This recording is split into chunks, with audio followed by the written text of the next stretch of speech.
National award 71st national award announce பண்ணிருக்காங்க. நீங்க one of the ஜூரியா இருந்திருக்கீங்க. பிராங்க் பண்றாங்களான்னு கூட நினைச்சேன்.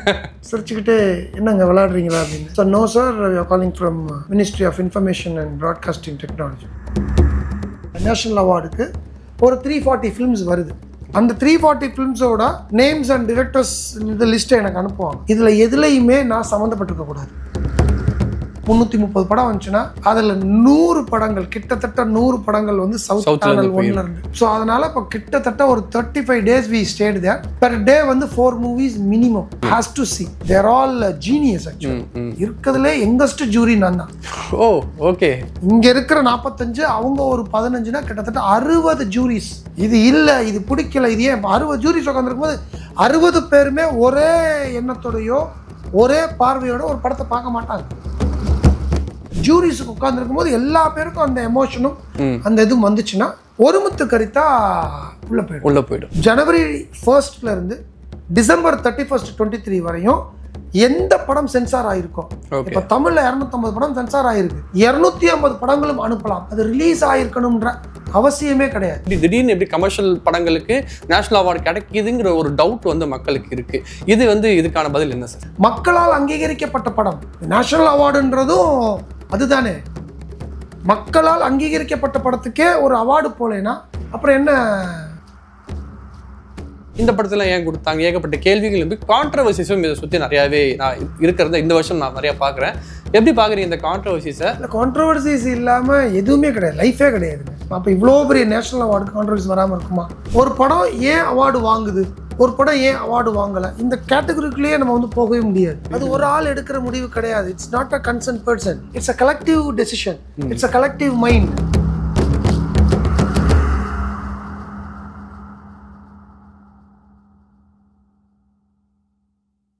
வணக்கம் சார். வணக்கம். எப்படி சார் இருக்கீங்க? நல்லா இருக்கேன். Okay sir, super. So national award 71st national award announce பண்ணிருக்காங்க. நீங்கள் ஒன் ஆஃப் தி ஜூரியா இருந்திருக்கீங்க. ஃபர்ஸ்ட் ஆஃப் ஆல் இந்த ஜூரி மெம்பர்ஸ்குள்ளே நீங்கள் இந்த வருஷம் எப்படி செலக்ட் ஆனீங்க, அந்த ப்ராசஸ் பற்றி கொஞ்சம் சொல்லுங்கள் சார். ஜூரி மெம்பருக்குள்ளே செலக்ட் ஆகிறது வந்து அங்கே ஜூரிஸ் இருக்கிறாங்க. ஓகே. தட் இஸ் ஜூரிஸை செலக்ட் பண்ணுறதுக்குன்னே ஜூரிஸ் இருக்காங்க. Okay okay. ஸோ அவங்க தான் வந்து செலக்ட் பண்ணுவாங்க. நம்ம அப்ளிகேஷனோ நம்ம அப்ளை எல்லாம் பண்ண முடியாது. ஓகே, நான் இந்த வருஷம் ஜூரியா இருக்கேன் அப்படிலாம் பண்ண முடியாது. எல்லா ரீஜனல்ல இருக்கிற படம் பண்ண டைரக்டர்ஸ் அவங்க படங்கள் எந்த விஷயங்களை மக்களுக்கு கொண்டு சேர்ந்திருக்கு, அவங்களோட படங்களோட தரம் என்ன, இதெல்லாம் அவங்க பார்ப்பாங்க. இப்போ எனக்கு மேஜரா வந்து பார்த்தீங்கன்னா சிகரம் தொடு படம் வந்து சியாட்டில் இன்டர்நேஷனல் ஃபிலிம் ஃபெஸ்டிவலில் ஸ்க்ரீனான ஃபர்ஸ்ட் தமிழில் ஸ்க்ரீனான படம். ஆனால் இந்தியாவிலே ஸ்க்ரீனான செகண்ட் ஃபிலிம் வந்து சிகரம் தொடு தான், ஆஃப்டர் பாபி. ஓகே. இந்த படம் தான் வந்து ஸ்க்ரீன் பண்ணப்பட்டிருக்கு. ஓகே. ஸோ அதெல்லாம் வந்து இன்டர்நேஷ்னல் லெவலில் எப்படி போயிருக்கு. I got to international awards also for Thoonga Nagaram and சிகரம் தொடு. ஓகே. ஸோ அதெல்லாம் அவங்க வந்து கன்சிடர் பண்ணுவாங்க.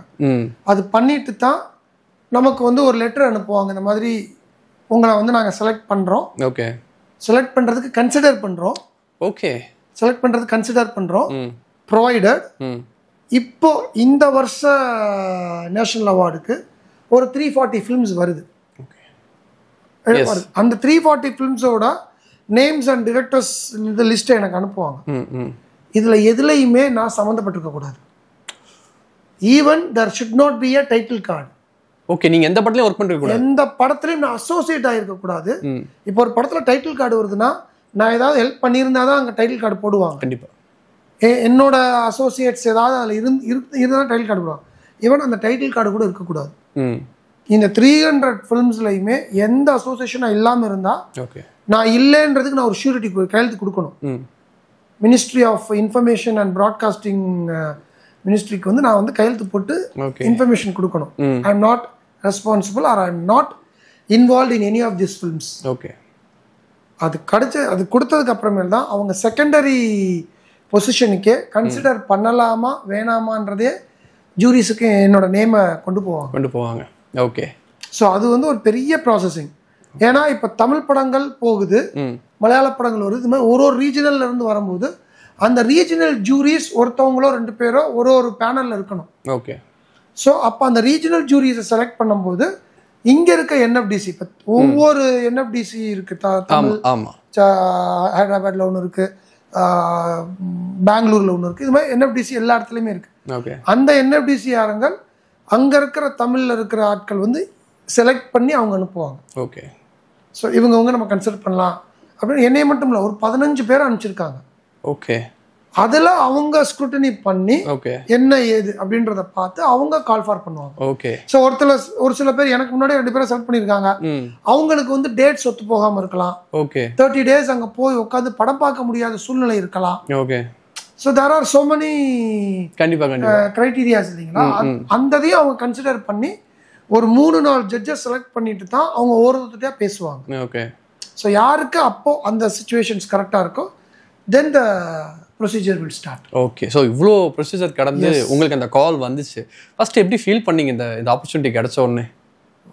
ரொம்ப சந்தோஷமா இருந்துச்சு. ஓகே. சந்தோஷம்ன்றத விட I am not able to believe it first. Okay. Prank பண்ணுறாங்களான்னு கூட நினச்சேன். ஓகே. ஆக்சுவலாக sir we are calling from அப்படின்னு சொல்லிட்டு அங்கே இருக்கிற மேடம் இந்திராணி போஸ்ன்னு அவங்க she is the head actually. Okay. அவங்க சைடில் இருந்து ஒரு ஒருத்தர் ஃபோன் பண்ணார். இந்த மாதிரி இந்திராணி போஸ் மேம் ஆஃபீஸ் வந்து கால் பண்ணுறோம் சார், உங்களை நேஷ்னல் என்எஃப் இது வந்து 71st இதுக்கு இருந்தேன்னா சிரிச்சுக்கிட்டே என்னங்க விளையாடுறீங்களா அப்படின்னு. What is this any joke? Sir no sir we are calling from ministry of information and broadcasting technology. Okay. கொஞ்ச நேரம் புரியலை. அதுக்கப்புறம் சார் என்னங்க விஷயம் க்ளீனாக சொல்லுங்கள் அப்படின்னு இது சொன்னதுக்கு அப்புறமேல நாங்கள் உங்களுக்கு ஒரு லிஸ்ட் அனுப்புவோம், நீங்கள் you to give a surety அப்படின்னு. சரி அனுப்புங்க அப்படின்ட்டு விட்டுட்டேன். ஒரு 10 days எனக்கு ஒன்றும் நான் சரி ஏதோ சும்மா நிறைய இது மாதிரி பண்ணுவாங்க, கேம் விளையாடுவாங்க. அதுக்கப்புறம் பார்த்தா 10 daysல I got the letter okay from ministry of information and broadcasting. Then I believe this is okay. ஓகேனா அப்புறம் என்எஃப்டிசி நான் விசாரித்தேன் இது என்ன ஏது எப்படி செலக்ட் பண்ணுறீங்க அப்படின்னு. அவங்க எதுவும் சொல்லலாம். நான் விசாரிக்கும் போது I got all these details from NFDC and Indrani Bose ma'am சொன்னாங்க. So this is not a normal thing sir. நாங்கள் ஜூரியை செலக்ட் பண்ணுறதுக்கே 2 months 3 months எடுத்துக்குவோம். ஓகே. ஒரு மூவிஸ் எங்களுக்கு எப்படி இது வந்து 24க்கு நாங்கள் பண்ண போகிறோம் அப்படின்னா 23rd இப்போ முடிஞ்சிருக்கு. 24 பண்ண போகிறதுக்கு 6 monthsக்கு பிஃபோரே அவங்க ஒர்க் ஆரம்பிச்சிடுவாங்க. ஓகே. ஸோ ஒவ்வொரு இயரும் because of corona we are lag of 1 year ஆக்சுவலாக. ஆமாம். ஸோ அதனால தான் 23 முடிஞ்சிருக்கு. இப்போ 24 கால் ஃபார் பண்ணுவாங்க. ஆக்சுவலாக 24 முடிஞ்சிருக்கணும் நம்ம. ஆமாம் ஆமாம். ஒரு வருஷம் எல்லாமே அந்த கேப் தான் இருக்கே தவிர it's a very very very organised things are happening there. Okay okay sir. Okay. இப்போ நீங்கள் ஜூரியா ஃபர்ஸ்ட் டைம் போகிறீங்க அப்படிங்கும் போது எத்தனை நாள் ப்ராசஸ் எடுத்துக்கிட்டாங்க? ஒரு நாளைக்கு எத்தனை படம் பார்ப்பீங்க? மொத்தமாக அந்த நேஷ்னல் அவார்டு இந்த ஃபுல் ப்ராசஸ்க்கு எத்தனை ஜூரிஸ் இருப்பாங்க? இதை பற்றி கொஞ்சம் சொல்லுங்கள் சார். ஆக்சுவலாக பார்த்தீங்கன்னா நார்த்து ஈஸ்ட்டு வெஸ்ட்டு சவுத் இந்த மாதிரி பிரிச்சுருவாங்க. ஓகே. படங்கள் வர்றதை பொறுத்து north 1 north 2.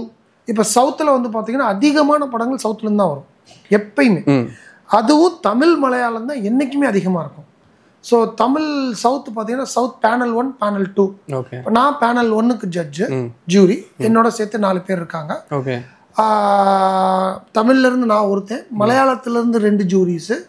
So and then west பெங்கால்லேருந்து ஒரு லேடி அவங்க, அண்ட் தென் மும்பையிலேருந்து ஒருத்தர். ஓகே. ஸோ இந்த 5 பேர் சேர்ந்தவங்க தான் சவுத் பேனலுக்கு நாங்கள் juris. Okay.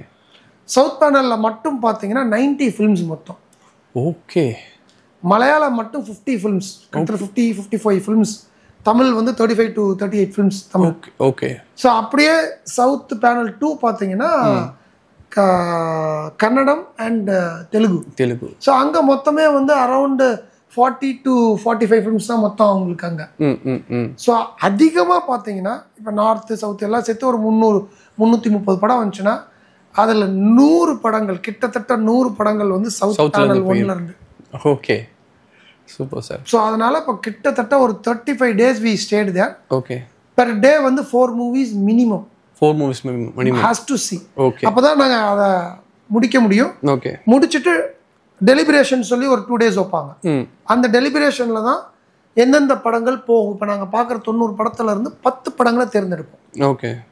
So all categories, every சவுண்ட்ல இருந்து இதுல இருந்து தமிழ்ல இருக்கிற மலையாளத்தில் இருக்கிற நாங்கள் பார்த்த இந்த மொத்த 90 படங்கள்ல இருந்து 10 படங்கள் எல்லாம் செலக்ட் பண்ணி நாங்கள் சென்ட்ரல் ஜூரிக்கு அனுப்புவோம். Okay. So we are the one who recommends film. Okay. Central jury is the one who decides the film. Okay. So நாங்கள் அனுப்புன இந்த 10, இப்போ நார்த்தில் அனுப்புகிற 10, சவுத் 2ல இருந்து அனுப்புகிற 10, வெஸ்ட் ஈஸ்ட்ன்ற மாதிரி 50 படங்கள் அவங்க பார்ப்பாங்க. ஓகே. ஸோ நாங்கள் எங்கள் ஜூரிஸ் ஃபுல்லாக 45 ஜூரிஸ் அந்தந்த ஆட்கள் 300 படங்கள்ல இருந்து 50 படம் எடுத்து அனுப்புவோம். 45 to 50 படம் எடுத்து அனுப்பும்போது அவங்க அந்த 45 படத்தை பார்த்துட்டு அதுல நாங்க ஒரு படங்கள் கொடுத்துருப்போம். ஒரு கேட்டகரிக்கும் 3 இது ரெப்ரசென்ட் பண்ணணும். ஓகே. பெஸ்ட் ஃபில்ம் அப்படின்னா பெஸ்ட் ஃபில்முக்கு 3 படங்கள் கேட்டகரைஸ் பண்ணியிருப்போம். தமிழ் தனியா, மலையாளம் தனியா. ஓகே. ஸோ இந்த லிஸ்ட் அவங்க போன உடனே அவங்க பார்ப்பாங்க, அந்த படங்கள் பார்த்து அவங்க ஒரு லிஸ்ட் தயார் பண்ணுவாங்க. At the end of the game national ஜூரிட்ட வந்து ரீஜனல் ஜூரிஸ்ட்டை வந்து if there is any doubts, okay, ஏன் இதுக்கு கொடுத்தீங்க, என்ன காரணம், எங்களால் இதை அக்செப்ட் பண்ண முடியல அப்படின்றத சென்ட்ரல் ஜூரி டிஸ்கஸ் பண்ணுவாங்க. ஓகே. அதுக்கு நம்ம கரெக்டான வயபிள் கொடுக்குறோம் அப்படின்னா நம்ம கொடுக்கறத அவங்க அக்செப்ட் பண்ணுவாங்க. ஓகே. ஸோ இது ஒரு ஆள் கொடுக்குற விருதுகள் அல்ல, ஒரு ஆள் தேர்ந்தெடுக்கக்கூடிய விருது அல்ல.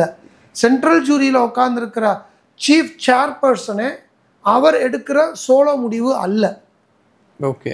இங்க இருக்கிற 45 அவங்க ஒரு 15னா கிட்டத்தட்ட 60 ஜூரிஸ் லெஃப்ட் அண்ட் ரைட் ஒரு படத்தை வந்து அட்டாப்சி பண்ணிடுவாங்க. ஓகே. இது இல்லை, இது பிடிக்கல, இது ஏன் 60 ஜூரிஸ் உட்காந்துருக்கும் போது 60 பேருமே ஒரே எண்ணத்தோடையோ ஒரே பார்வையோட ஒரு படத்தை பார்க்க மாட்டாங்க. நம்மளே பார்க்க முடியாது. ஒரு குடும்பத்தில் 5 பேர் போய் உட்கார்றோம்னா எங்கள் அப்பாவுக்கு ஒரு படம் பிடிக்காது, எனக்கு ஒரு படம் பிடிக்கும், கண்டிப்பாக என் ஒய்ஃபுக்கு ஒரு படம் பிடிக்காது, என் பிள்ளைகளுக்கு பிடிச்ச படம் எனக்கு பிடிக்காது. அப்போ every one has their own ideas இல்லைங்களா? ஓகே. இது காமன் ஆடியன்ஸ். வந்திருக்கவங்க எல்லா பேருமே தேர் ஆல் ஜீனியஸ். ஆக்சுவலி இருக்கிறதுலே யங்கஸ்ட் ஜூரி நான் தான். ஓ, ஓகே. இந்த 2 டெக்கேட்ஸா இருக்கிறதுலே யங்கஸ்ட் ஜூரி ஓகே நான் தான். இந்த வருஷமும் யங்கஸ்ட் ஜூரி நான் தான். அங்கே ரொம்ப ஜாலியாக சொன்னாங்க, இந்த வயசுலயே கம்னா that's the god's grace, I believe I am zero, god is hero. Okay. So அப்படின்னும் போது அது எனக்கு கிடைச்ச மிகப்பெரிய ஒரு அரிய வாய்ப்பு. ஓகே. நான் இப்போ அந்த வாய்ப்புக்குள்ளே போகும்போது ஒவ்வொருத்தவங்களும் ஒவ்வொரு ஜூரிஸும் அவங்களோட லாங்குவேஜை ரெப்ரசன்ட் பண்ணி தானே வர்றாங்க. கண்டிப்பா. அப்போ ஒவ்வொரு ஜூரிஸோட எண்ணங்கள் என்னவா இருக்கும்? நான் தமிழை ரெப்ரசன்ட் பண்றேன்னா எனக்கு என்னோட தமிழ் படங்கள் மட்டும் ஜெயிக்கணும், நிறைய அவார்ட்ஸ் என் தமிழ் படத்துக்கு கிடைக்கணும் தானே நான் போராடுவேன். கண்டிப்பா. அதே மாதிரி தான் இந்த மலையாளி ஜட்ஜஸ் போராடுவாங்க, அதே தான் தெலுங்கு, அதே தான் கன்னடம், அதே தான் ஹிந்தி, எல்லா மராத்தி, குஜராத்தி, போஜ்புரி, எத்தனை லாங்குவேஜஸ், அத்தனை லாங்குவேஜஸ்ல இருந்து ஒரு படங்கள் வரும்போது அத்தனை ஜட்ஜஸ் உட்கார்ந்து இருக்கும்போது அவங்க படங்களை உள்ளத்துல தானே அவங்க பார்ப்பாங்க. Every one. அப்ப சென்ட்ரல் ஜூரியில உட்கார்ந்து இருக்கவங்களுக்கும் அவங்க படங்கள் எது வருதோ அதானே பார்ப்பாங்க. கரெக்ட். திஸ் இஸ் லைக் ஐபிஎல்லுங்க. இந்தியா விளையாடும் போது நம்ம இந்தியாவுக்கு சப்போர்ட் பண்ணுவோம், பாகிஸ்தான் இந்தியா விளையாடும் இந்தியா ஜெயிக்கணும். கரெக்ட். சென்னை அண்ட் மும்பை அணி விளையாடும் போது சென்னை ஜெயிக்கணும்னு தான் நம்ம யோசிப்போம், ஆமா, மும்பைக்காரங்க மும்பை ஜெயிக்கணும்னு நினைப்பாங்க. This is like IPL. Okay. அப்ப கடைசியா அங்க போய் உட்காரும் போது எல்லா பேத்தோட அந்த பேப்பர்ஸ், மார்க்ஸ், அதுதான் ஒரு படத்தோட அவார்டு வாங்கணுமா வேணாமான்றத முடிவு பண்ணும். ஓகே. Okay sir. இது ஒரு தனி மனிதனோட முடிவு இல்லை. ஓகே. இப்போ நீங்கள் வந்துட்டு ஒரு சில படங்கள் செலக்ட் பண்ணுறீங்க, இந்த கேட்டகரியில் இதை செலக்ட் பண்ணுறீங்க அப்படிங்கும் போது ஒரு டிராவான சுச்சுவேஷன் போது உங்களுக்கு கேட்பாங்களா, நீங்கள் ஏன் இந்த படம் எந்த அடிப்பில் செலக்ட் பண்ணீங்க அப்படிங்கிற கொஸ்டின்ஸ் உங்க ரைஸ் பண்ணுவாங்களா? ஆமாம், டெஃபினட்டா. ஓகே. நாங்கள் 5 பேர் உட்காந்து பார்க்கும்போதே நாங்கள் ஒரு 90 படம் பார்க்குறோம். அந்த 90 படத்தில் நாங்கள் 10 படம் தான் செலக்ட் பண்ணி கொடுக்கணும். அந்த 10 படத்துக்குள்ள நான் என்ன நினைப்பேன், தமிழ் படங்கள் நிறைய தமிழ் படம் போகணும்னு நினைப்பேன். மலையாளி ஜட்ஜஸ் 2 பேர் உட்காந்துருக்காங்க, அவங்க நினைப்பாங்க மலையாள படம் நிறைய போகணும்னு பார்ப்பாங்க. அப்போ இங்க கண்டென்ட் ஒன்லி மேட்டர்ஸ். ஓகே. இப்போ மலையாளத்துல இருந்து கிட்டத்தட்ட 50 படங்கள் வந்திருக்கு, தமிழ்ல இருந்து 35 படம் தான் வந்திருக்கு. வேற 250 படம் நம்ம தான் வருஷத்துக்கு கொடுத்துருக்கோம். பெரிய இண்டஸ்ட்ரி, பெரிய படங்கள், நிறைய நம்பர் ஆஃப் படங்கள் தமிழ் தான். ஆனா தமிழ்ல இருந்து ரெப்ரசன்டேஷன் பாத்தீங்கன்னா கம்மியா இருக்கு. இப்போ நான் என்னோட மெயின் மோட்டிவேஷன் சேனல்ஸுகளுக்கு நான் வந்து இன்டர்வியூ கொடுக்குறேன் அப்படின்றது வந்து I want each and every producer and director to know 250 படங்கள் தமிழ் படம் வரும்போது ஒரு 100 படமாதும் நேஷனல் அவார்டுக்கு வர வேண்டாமா? அங்க போற ஜூரிஸுக்கு ஒரு 100 படம் வருதுன்னா நான் என்னோட ஐடென்டிட்டியை வந்து இன்னமும் ஃபோர்ஸாக என்னால் கொடுக்க முடியும்ல. ஓகே. ஜூரி போகிற ஜூரி. Yes yes yes. இப்போ அவங்க மலையாளத்தில் 50 படம் வரும்போது அவங்க 7 மூவிஸ் மலையாள படம் அனுப்பலாம், 3 மூவிஸ் தமிழ் படம் அனுப்பலாம்னு சொல்லுவாங்க. ஓகே. அந்த கவுண்ட் நமக்கு கம்மியாகுது. அப்போ நம்ம என்ன பண்ணுவோம், அப்படி இல்லைங்க பண்ண முடியாது, எனக்கு வந்து 5 படம் மலையாள படம் அனுப்புவோம், 5 படம் தமிழ் படம் அனுப்புவோம் அப்படின்ற மாதிரி ஒரு டஃப் சிச்சுவேஷன். எனக்கு மட்டும் இல்லை, மொத்தமாகவே நடக்கும். இப்படிதான் நடக்கும். ஓகே. ஹையஸ்ட் படங்கள் இருக்கும்போது ஆட்டோமேட்டிக்காக அவங்களுக்கு உள்ளே போகிறதுக்கு உண்டான கேட்வே வந்து அவங்களுக்கு அதிகமாக ஓப்பன் ஆகும். ஸோ நான் இன்டர்வியூ கொடுக்கறதுக்கு ஒரே காரணமே என்னோட தமிழ் படங்கள் அவ்வளவு அருமையான படங்கள். இன்னைக்கு extraordinary content, extraordinary hits, extraordinary making. இன்னைக்கு கேமராமேன் நீங்க எடுத்தீங்கன்னா எல்லாமே தமிழ் ஆளுங்க தான். Okay okay. எந்த இடத்துக்கு போனாலும் சரி டெக்னீஷியன்ஸ். அப்போ அவ்வளவு பேர் நம்ம கொட்டி கிடக்கும்போது படங்கள் அதிகமாக வரணும்னு நினைக்கிறேன். நேஷனல் அவார்டுக்கு அனுப்புங்க தேசிய. இது என்னோட ஒரு ஜூரியா வந்து ஒரு ரெக்வெஸ்ட். Okay sir. இப்போ பொதுவாக மக்களுக்கு பார்த்தீங்கன்னா படங்கள் பார்க்கும்போது இந்த மாதிரி படம்லாம் நிறைய படம் வந்துச்சு, இதெல்லாம் வாங்கலை அப்படின்னு ஒரு ஒப்பீனியன் இருக்கும். பட் என்ன மாதிரி படங்கள் நம்ம வந்து நேஷனல் அவார்டுக்கு அப்ளை பண்ணலாம், இல்லை எந்த படமாக அப்ளை பண்ணலாமா? நான் அப்ளை ப்ராசஸ்ங்கிறது அது எப்படி இருக்கும்? எந்த படம்னாலும் அப்ளை பண்ணலாம். கமர்ஷியல் படங்கள் கூட அப்ளை பண்ணலாம். படம்ன்றாலே கமர்ஷியல் தாங்க. ஓகே. முதல்ல நீங்க ஒரு சென்சார் சர்டிபிகேட் எந்த இயர் வாங்குறீங்க. இப்போ 2023 கால் ஃபார் பண்றாங்க நேஷனல் அவார்டு. ஜனவரி 1 இருந்து டிசம்பர் 31, 2023 வரையும் எந்த படம் சென்சார் ஆயிருக்கும். இப்போ தமிழ்ல 250 படம் சென்சார் ஆயிருக்கு. 250 படங்களும் அனுப்பலாம். அது ரிலீஸ் ஆயிருக்கணும்ன்ற அவசியமே கிடையாது. ரிலீஸ் ஆகணும் அவசியமே கிடையாது. சென்சார் ஆயிருச்சு, அது ஓடிடியில் ரிலீஸ் ஆயிருக்கு, அதெல்லாம் தேவையே கிடையாது அவங்களுக்கு. சென்சார் ஒரு படம் வாங்கிட்டாங்க அப்படின்னா சென்சார் செய்யப்பட்ட படம் முழு தகுதி இருக்கு அந்த படம் நேஷனல் அவார்டுக்கு அப்ளை பண்றதுக்கு. Okay. Apart from censor certificate UA இருக்கலாம், யூஏஆ இருக்கலாம், ஏஆ இருக்கலாம், எந்த படமா வேணாம் இருக்கலாம். அங்க no categories. Okay. And then இந்த படம் தான் அனுப்பணுன்றது கிடையாது. இந்த இயர்ல அது சென்சார் வாங்கியிருக்கணும், அவ்வளவுதான். ஓகே.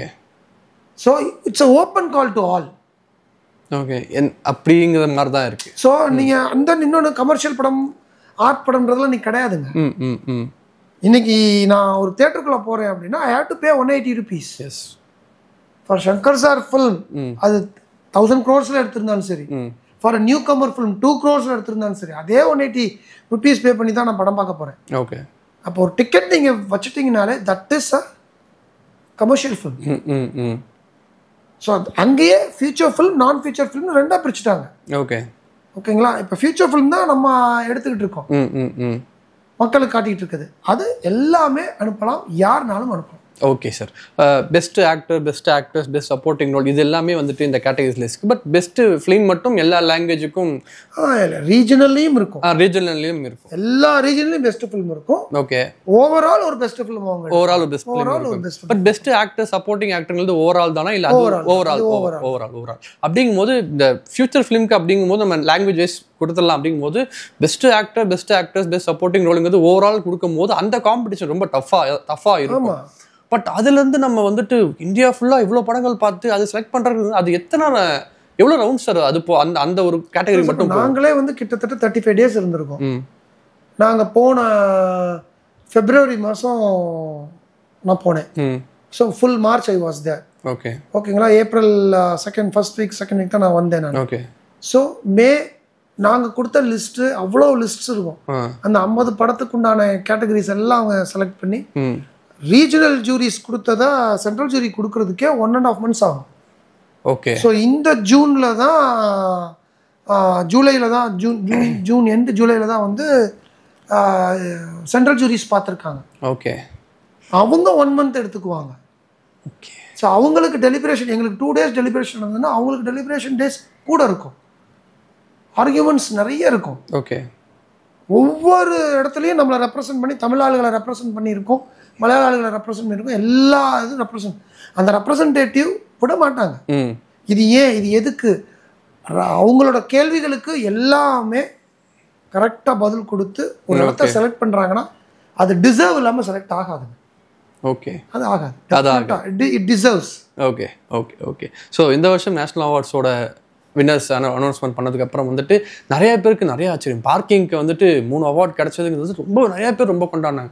எம்எஸ் பாஸ்கர் சாருக்கு வந்து ஒரு மிகப்பெரிய அங்கீகாரம் கிடைச்சது. ஏன்னா அவரோட அந்த ஏன்னா தொடர்ந்து நிறைய வருஷமா பயணிச்சுட்டு இருக்கும்போது இவருக்கு நேஷனல் அவார்டு கொடுத்துருக்க கூடாது நிறைய பேர் யோசிச்சு. பட் அது எல்லாமே ரொம்ப டிசர்விங்கான ஒரு சில விஷயமா பார்த்தேன். பட் ஒரு சில கான்ட்ரவர்சிஸும் இருக்கு. அது என்ன மாதிரி கான்ட்ரவர்சிஸ் பார்க்குறாங்கன்னா, ஓகேப்பா நேஷனல் அவார்டுங்கிறதே வந்துட்டு ரொம்ப ஒரு ஆர்ட் ஃபிலிமுக்கான ஒரு கண்டென்ட் தான், அப்படிதான் நம்ம இத்தனை வருஷமா பார்த்துக்கிட்டு இருக்கோம். சம்வாட் கமர்ஷியல் படங்களுக்கான அவார்ட்ஸ் எப்படி திடீர்னு கமர்ஷியல் படங்களுக்கு நேஷனல் அவார்டு கிடைக்குதுங்கிற ஒரு டவுட் வந்து மக்களுக்கு இருக்கு. இதுக்கான பதில் என்ன சார்? இல்ல நேஷனல் அவார்டு வந்து முந்தி இப்போ நீங்க சொல்றதெல்லாம் வந்து ஒரு 2 டெக்கேட்ஸ்க்கு பிஃபோர். ஓகே, பாலுமேந்திர சாரோட வீடு, ஆமா, அந்த மாதிரி படங்கள்லாம் வாங்கும்போது வந்து பார்த்தீங்கன்னா நேஷனல் அவார்டு ஒரு படம் வாங்குது அப்படின்னா அந்த படத்துக்கு பெருமை, அந்த டைரக்டருக்கு பெருமை. ஆனால் இன்னைக்கு ஒரு நேஷனல் அவார்டுன்றது அந்த மாநிலத்துக்கே பெருமை. ஓகே, ஸோ நம்மளோட பெர்ஸ்பெக்டிவே மாறிடுச்சு. இன்னைக்கு வந்து நேஷனல் அவார்டு வாங்கின ஒரு ஹீரோ, நேஷனல் அவார்டு வாங்கின டைரக்டர்ஸ் அடுத்த படங்கள்ல அவங்களோட சேலரியே டபுள் மடங்கு இன்க்ரீஸ் ஆகுது. ஓகே, ஸோ இன்னைக்கு நேஷனல் அவார்டு வந்து எல்லாருமே பார்க்க ஆரம்பிச்சிட்டாங்க. முன்னாடிலாம் நேஷனல் அவார்டு வாங்கினா அந்த படத்தை சினிமாக்காரங்கள் ரொம்ப அறிவு ஜீவிகள் மட்டுமே பார்ப்பாங்கன்றது போய் இன்னைக்கு நேஷனல் அவார்டு ஒரு படம் வாங்குது அப்படின்னா அதுக்கு உண்டான பெருமை வந்து பட்டி தொட்டி எங்குமே சேருது. ஸோ அதனாலேயே இன்னைக்கு நேஷனல் அவார்டு கொடுக்குற ஜட்ஜஸே வந்து எல்லாருமே என்னன்னா மக்களால் அங்கீகரிக்கப்பட்ட படம். ஓகே, நேஷனல் அவார்டுன்றதும் அதுதானே, மக்களால் அங்கீகரிக்கப்பட்ட படத்துக்கே ஒரு அவார்டு போலேன்னா அப்புறம் என்ன விஷயம்? மக்கள் கொண்டாடின படமா? மக்கள் கொண்டாடின படம், மக்கள் அங்கீகரிக்கப்பட்ட படம். இப்போ மக்கள் ஒரு படத்தை அங்கீகரிக்கிறாங்கன்னா நல்ல படமா இல்லாமல் அங்கீகரிக்க மாட்டாங்கல்ல. கண்டிப்பா, கன்ஃபார்மா ஒரு கெட்ட படத்தை போய் மக்கள் பார்க்க மாட்டாங்க, நல்ல படத்தை பார்க்குறாங்க. ஓகேங்களா? 90%. There are few examples. I don't want to come into that. Okay.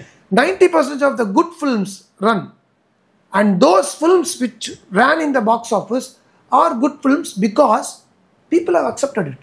Okay. இப்போ நான் என்னோட ரீஜனில் ரெப்ரசன்ட் பண்ணி நானும் ஒரு மனுஷன் தானே இல்லைங்களா? பாக்ஸ் ஆஃபீஸ்ன்றது வந்து அங்கே மேஜர் ரோல் பிளே பண்ணாது. இங்க நம்ம நேஷனல் அவார்ட்ல இந்த படம் பாக்ஸ் ஆஃபீஸ் வாங்கி இருக்கா வாங்கலையா அதெல்லாம் நன். பட் அவங்க பார்க்கும்போது என்டர்டைன்மெண்ட். ஓகே, அது என்ன சொல்ல வருது, என்ன விஷயங்கள் நம்ம கிட்ட கொண்டு வந்து சேர்க்குது, எது மூலியமா சேர்க்குது அப்படின்னு பார்த்தா பார்க்கிங்க்கெல்லாம் அவங்க ஸ்பெண்ட் பண்ணதே ஒரு வீடு 2 கார், 200 கோடி 300 கோடி செலவு பண்ண படம் தமிழ் படங்களும் அதுல வந்து காம்படிஷன்ல இருக்கு. ஓகே, அப்போ ஒன்லி பாம்ப் அண்ட் க்ளோரி மட்டுமே நேஷனல் அவார்டுக்கு கிடையாது. நீ என்ன கண்டென்ட் சொல்ல வர, அதை எப்படி சொல்ல வர, அது ஜூரிஸுக்கு உட்கார்ந்துருக்கும் போது எல்லா பேருக்கும் அந்த எமோஷனும் அந்த இதுவும் வந்துச்சுன்னா ஒருமுத்து கரித்தா உள்ள போயிடும். அவ்வளோதான், that's it. Okay okay. So ஒரு டேரக்டராக வந்துட்டு ஒரு முதல் படம் எடுக்கிற இயக்குனருக்கு வந்து நேஷனல் அவார்டு கிடைக்கிறதுங்கிறது ரொம்ப ரொம்ப பெரிய விஷயம். அதெல்லாம் வந்து ஒரு படத்தில் நடக்கிற விஷயமே இல்லை, ஒரு ட்ரீம் தான். எல்லா இயக்குனர்களுமே இந்த நேஷனல் அவார்டு வந்து ஒரு பெரிய ட்ரீம் தான். அப்படிங்கும் போது ராம்குமாரோட முதல் படத்துக்கே இப்போ 3 நேஷனல் அவார்டு இருக்கும் போது உங்களை ரிசல்ட்ஸ் பார்த்தப்ப நீங்க எப்படி நினைக்கிறீங்க? ஒரு புதுமுக இயக்குனர் வெற்றி அடையுதுங்கிறது நீங்க எப்படி பாருங்க? I am very very very happy. என்னோட பெர்ஸ்பெக்டிவ்ல இருந்து நான் முதல்ல யோசிச்சது, இன்னைக்கு இருக்கிற ஃப்ரெஷ் யங் பிளட்ஸ் அவங்களுக்கு வந்து தாட்ஸ் அவ்வளோ புதுசாக வருது. இப்போ அந்த தாட்ஸுக்கு ஒரு அங்கீகாரம் கிடைக்கும் போது இன்னமும் நமக்கு ஒரு ஃப்ரெஷ் தாட்ஸ் இதுவும் கிடைக்கும் டெஃபினட்டாக. ஸோ அதான் சொல்கிறேன்ல, அங்கே வந்து நீங்கள் வந்து even though there is a category call debut director ஒன்று இருக்கு. அந்த டெபியூ டைரக்டருக்கு ஒருத்தருக்கு கிடைச்சிருந்தா கூட இன்னொரு டெபியூ டைரக்டர் வந்து பெஸ்ட் ஃபிலிம் ரீஜனல் வாங்கும்போது நமக்கு வந்து என்ன ஹாப்பினஸ் வருது? இங்கே வந்து பெரிய படம் சின்ன படம்ன்றது கிடையாது, கண்டென்ட் தாண்டா. நம்ம நினைச்ச படம் வாங்குது, இந்த படம் வாங்கணும், நம்ம 4 படம் 5 படம் நம்மளும் நினைப்போம் இந்த படங்கள்லாம் வாங்கணும், இது வாங்கும்போது ரொம்ப நல்லா இருக்கும், எனக்கு ஹாப்பியா இருக்கும், நம்ம ஒரு 10 அவார்டை வந்து எப்படியாவது தமிழுக்கு வாங்கி கொடுத்துடணும், இப்படிதான் என்னோட மைண்ட் செட் இருக்கும். அதே தான் எல்லாரோட மைண்ட் செட்டும். அப்படி போயிருக்கும் போது எனக்கு பார்க்கிங்க்கு ஒரு 3 அவார்டு கிடைக்குதுன்னும் போது I was very very very happy.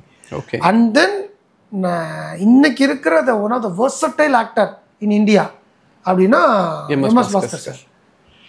அவர்லாம் சினிமாக்குள்ள வரும்போது நான் பிறக்கவே இல்லை. அவ்வளோ ஒரு சீனியர், ஒரு டப்பிங்ல இருந்து டப்பிங் ஆர்டிஸ்டா இருந்து அதுக்கப்புறம் ஒரு ஜூனியர் ஆர்டிஸ்டா இருந்து அதுக்கப்புறம் ஒரு கேரக்டர் ஆர்டிஸ்ட் ஆகி அதுக்கப்புறம் இன்னைக்கு வந்து ஒரு நல்ல ஒரு எக்ஸ்ட்ரானரி பொசிஷன் இருக்கிறார்.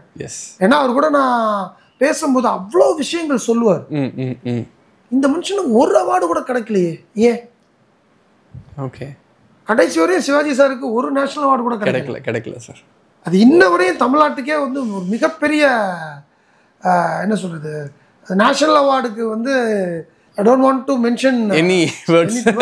Okay. அது நேஷனல் அவார்டுக்கு உண்டான அந்த பெருமையை வந்து இன்னும் மேல போயிருக்கும் சிவாஜி சார் கிடைச்சிருந்தா அப்படின்னு நம்ம எல்லாருமே ஃபீல் பண்றோம். சினிமால இருக்க ஒவ்வொருத்தருமே அந்த ஃபீலிங் இருக்கு, ஃபீல் பண்ணுவோம்.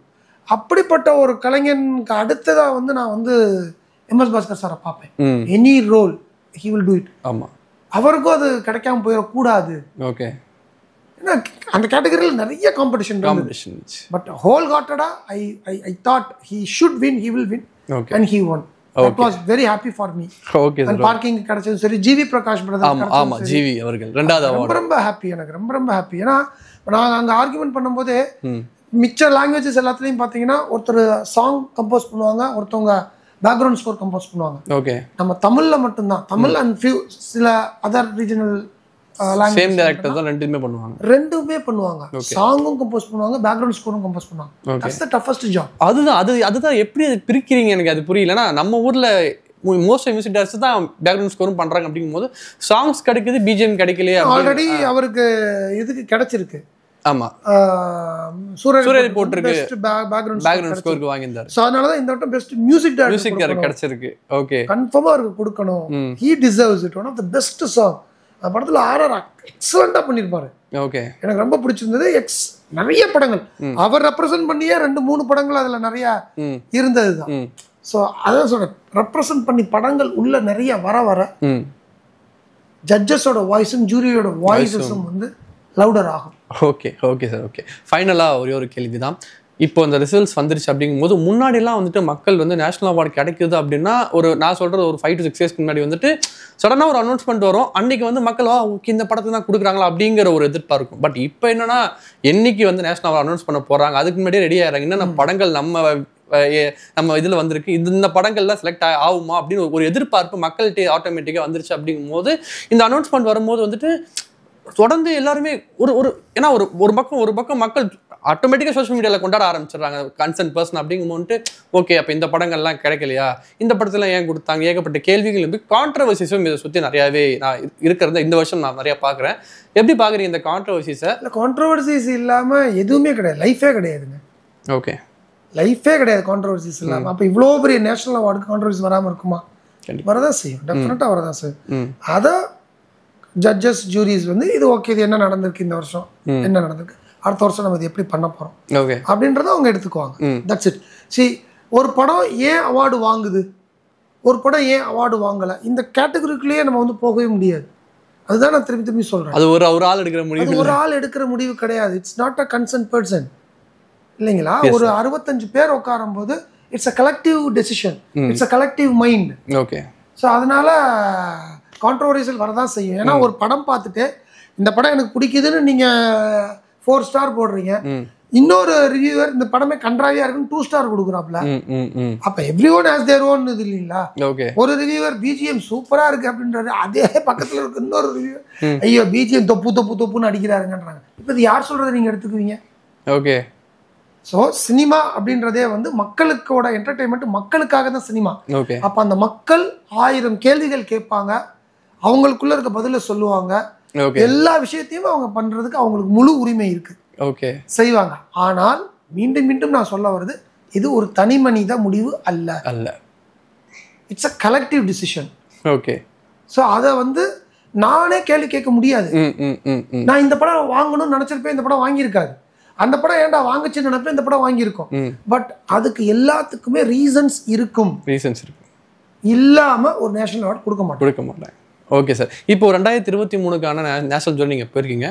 ஒன்ஸ் ஒரு ஆள் ஜூரியா போனதுக்கு அப்புறம் திருப்பி அகைன் அவங்களோட அடுத்தடுத்த இயர்ஸ்க்கு வந்து அவங்க செலக்ட் ஆக வாய்ப்புகள் இருக்கா? அது ஒரு வாட்டி தான் போகணுமா? அப்படி கிடையாது. அது it's a depend upon the jury's jury. Oh, okay okay, அந்த ஜூரி தான் டிசைட் பண்ணுவாங்க யார் வரணும் யார் வரக்கூடாது. நான் இந்த வருஷம் போயிருக்கும் போது ஐ மேட் கப்புள் ஆஃப் ஒரு சீனியர் கேமராமேன், எக்ஸலன்ட் ஃபிலிம்ஸ்லாம் பண்ணவர் அவர் தேர்ட் டைம் வர்றார். ஓகே ஓகே, அந்த மாதிரி நடக்க வாய்ப்புகள். அவர் தேர்ட் டைம் அவர் தான் நிறைய நான் கேட்டுக்கிட்டேன், படிச்சுக்கிட்டேன். எனக்கு இந்த ஒரு செஷன், இந்த 40 டேஸ்ன்றது வந்து என் லைஃப்ல எனக்கு கிடைச்ச கிஃப்ட். அவ்வளவு ஜூரிஸ், அவ்வளவு இன்டெலெக்சுவல்ஸ், அவங்க கூட எல்லாம் பேசுறதுக்கு உண்டான ஒரு வாய்ப்பு, இதை பத்திலாம் தெரிஞ்சுக்கிறதுக்கு உண்டான வாய்ப்பு, அதை பத்தி நான் கேட்டு தெரிஞ்சுக்கிட்டதுனாலதான் இன்னைக்கு நான் என்னோட ஃப்ரெண்ட்ஸ், என்னோட டைரக்டர்ஸ், என்னோட ப்ரொடியூசர்ஸுக்கு என்னால சொல்ல முடியும் அங்க என்ன நடக்குது, அப்ளை பண்ணுங்க, இது பண்ணுங்க அப்படின்னு. ஸோ அது மாதிரி நிறைய பேரை சந்திக்க எனக்கு வாய்ப்பு கிடைச்சி, பெரிய வாய்ப்பு. அது என் லைஃப் டைம் ஒரு கோல்டன் டேஸ்ன்னு நான் சொல்லுவேன். ஓகே சார், ஃபைனலாக ஒரே ஒரு விஷயம் தான். இப்போ நீங்கள் ஒரு நேஷனல் அவார்ட் ஜூரியாக இருந்தீங்க அப்படிங்கும்போது இந்த வருஷம் தமிழ் சினிமாவில் நிறைய புதுமுக இயக்குநர்கள் படங்கள் வந்திருக்கு. பட் நீங்கள் என்ன மாதிரி படங்கள் வந்து உங்களுக்கு இந்த வருஷம் ரொம்ப சாட்டிஸ்ஃபைடாக நீங்கள் ஃபீல் பண்ணுதா? இல்லை, எனக்கு இந்த வருஷம் ரொம்ப ரொம்ப satisfied. I don't want to mention the names all the நீங்க எந்தெந்த படங்கள்லாம் உங்கள் மனதுக்கு, நான் ஆடியன்ஸுக்கே சொல்றேன், ஓகே, எந்தெந்த படங்கள்லாம் நீங்க கொண்டாடினீங்களோ, எந்தெந்த படங்களுக்கெல்லாம் விருது கிடைச்சிருக்கலாம், இந்த படம் அந்த படம் சொன்னீங்களோ, உங்க மனசுல நினைச்சுக்கிட்டு இருக்கீங்களோ, ஓகே, அந்த எல்லா படத்தையுமே நான் பார்த்து பயங்கரமா சந்தோஷப்பட்டு அந்த படத்துக்காக அங்க நான் வந்து வாய்ஸ் அவுட் பண்ணி எல்லாமே பண்ணிட்டேன். ஓகே, ஏன்னா இந்த வருஷம் வந்து we got the more beautiful content from young filmmakers, young content, new content, debut directors. Everyone proved that content is the king. Yes. அப்படின்றத அவங்க மூலியமா ப்ரூவ் பண்ணதா எனக்கு ரொம்ப சந்தோஷமா இருந்துச்சு. அதனால I celebrated each and every film what you celebrated. Okay sir, okay, thank you sir, ரொம்ப தேங்க்ஸ். நிறைய விஷயங்கள் எங்களை பகிர்ந்தீங்க, இன்டர்வியூ ரொம்ப தேங்க்ஸ். Thank you so much. இந்த மாதிரி ஒரு வாய்ப்பு கொடுத்த சினிமா எக்ஸ்பிரஸுக்கும், எனக்கு அங்கே ஒரு வாய்ப்பு கொடுத்த ministry of information and broadcasting ஆட்களுக்கும், இந்திராணி போஸ் மேடத்துக்கும் எனது வணக்கங்கள், நன்றிகள். நன்றி சார், நன்றி சார், நன்றி சார்.